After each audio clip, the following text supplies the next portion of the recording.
Bonjour à tous et à toutes et bienvenue. J'espère que tout se passe bien pour vous. Je suis Léo de la chaîne Les Maths avec Léo et aujourd'hui nous mènerons une nouvelle étude en maths. Il sera question pour nous dans cette vidéo de résoudre des équations et inéquations sur les fonctions exponentielles de base. Vous verrez des astuces pour aller plus vite et surtout des méthodes pour mieux comprendre. Si le contenu vous intéresse, laissez un pouce bleu, abonnez-vous et bon apprentissage. Alors, en premier, nous allons d'abord revoir certaines propriétés importantes. Pour pouvoir travailler sur les fonction exponentielle de base, il faut savoir alpha x plus y égale alpha x fois alpha y. De même, alpha x moins y, c'est l'inverse, c'est alpha x moins y moins alpha y. Par la suite, nous aurons alpha x, le taux fois y, c'est alpha x y. Et enfin, propriété d'injection.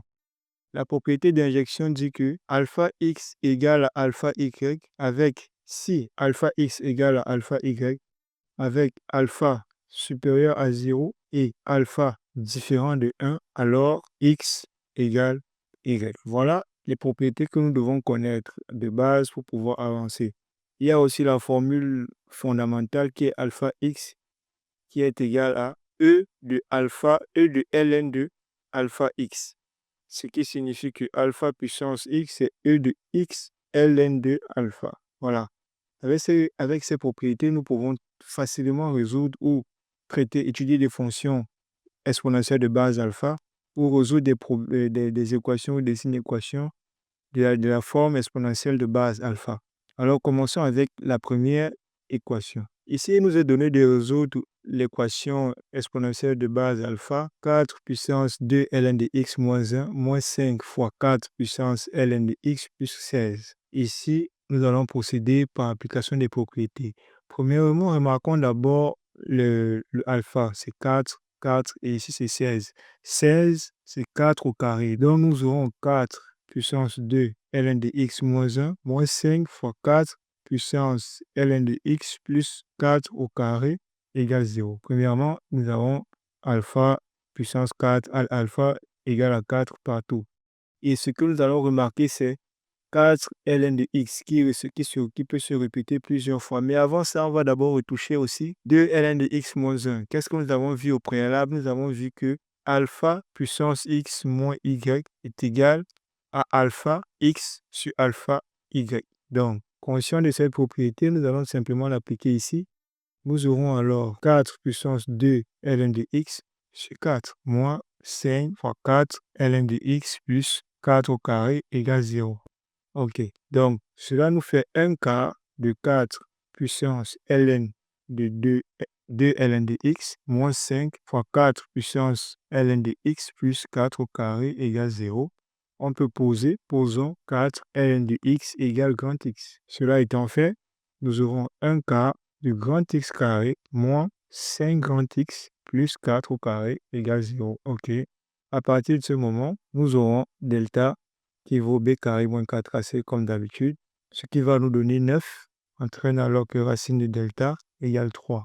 Grand x1 moins b moins racine de delta sur 2a, on aura 4. Grand x2 moins b plus racine de delta sur 2a, on aura 16. Ici, 4 ln de x1 égale à 4. 4 ln de x2 égale à 16. Alors, ici, c'est équivaut à quoi? 4 ln de x1, c'est 4 puissance 1. 4 ln de x2, c'est 4 au carré. D'après la formule alpha puissance x égale à alpha puissance y, entraîne que x égale y. Donc, nous aurons ln de x1 égale à 1 et ln de x2 égale à 2. Lorsqu'on veut quitter de la forme ln de x pour avoir x, on multiplie par expo, car expo est la réciproque de ln et ln est la réciproque de expo. Donc, on aura expo ln de x1 égale à e de 1 et expo ln de x2 égale à e de 2, ce qui nous donne x1 égale à e de 1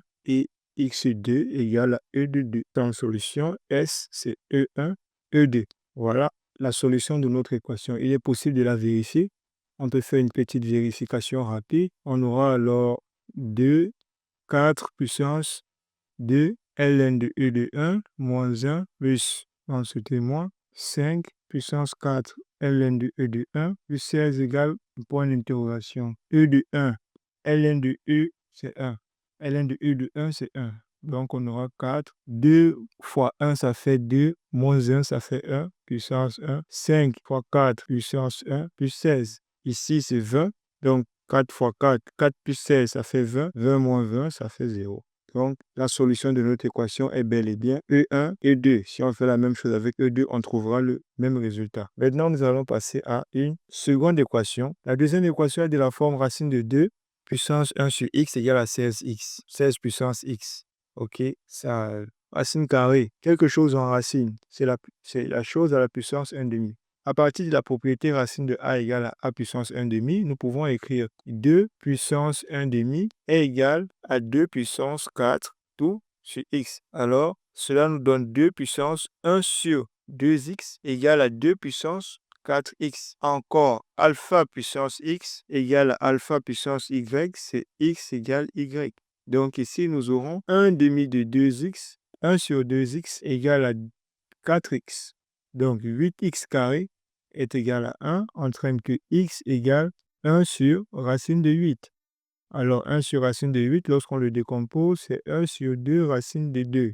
Conjugaison. Donc nous aurons x égale racine de 2 sur 4.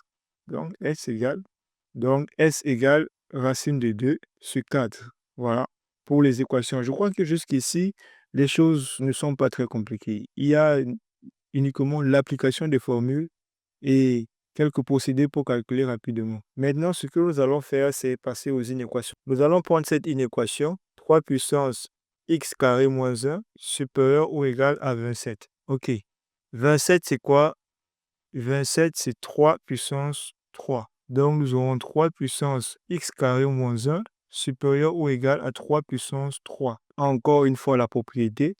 Alpha, je vais répéter, égale à alpha x égale à alpha y, qui signifie qu'x égale à y. Donc, nous aurons x carré moins 1 supérieur ou égal à 3. Donc, on a la x carré moins 4 supérieur ou égal à 0. Identité remarquable, a carré moins b carré, c'est quoi? C'est a moins b facteur de a plus b. À partir d'ici, tout le monde peut s'en sortir. Donc, on aura x moins 4, x moins 2, facteur de x plus 2 supérieur ou égal à 0, c'est niveau 3e. Donc, pour finir, je vais vous laisser avec cet exercice. Exo, 6 puissance 2 racine de x plus 5 puissance 5 fois 6 puissance racine de x moins 6 puissance 3 égale 0. Le petit indice est racine de x doit être égal à 1. Donc, si vous arrivez à racine de x égale à 1, vous êtes sur le bon chemin. Au cas contraire, reprenez vos calculs. En somme, il était question pour nous d'apprendre à résoudre des équations exponentielles de base alpha. Il en ressort que la connaissance des propriétés de puissance et de la propriété des injections des fonctions exponentielles de base sont essentielles pour la résolution des équations et des inéquations dans R avec des équations exponentielles de base. Nous vous invitons à liker le contenu, à vous abonner si cela n'est pas fait, à laisser des commentaires si vous avez des questions ou si vous êtes parvenu à résoudre l'exercice qui a été demandé. Nous vous quittons avec cette vidéo sur l'étude des fonctions exponentielles, qui est l'une des études de fonctions les plus importantes en mathématiques. Donc, si vous voulez connaître davantage comment est-ce qu'on peut mieux étudier une fonction exponentielle, n'hésitez pas à regarder la vidéo.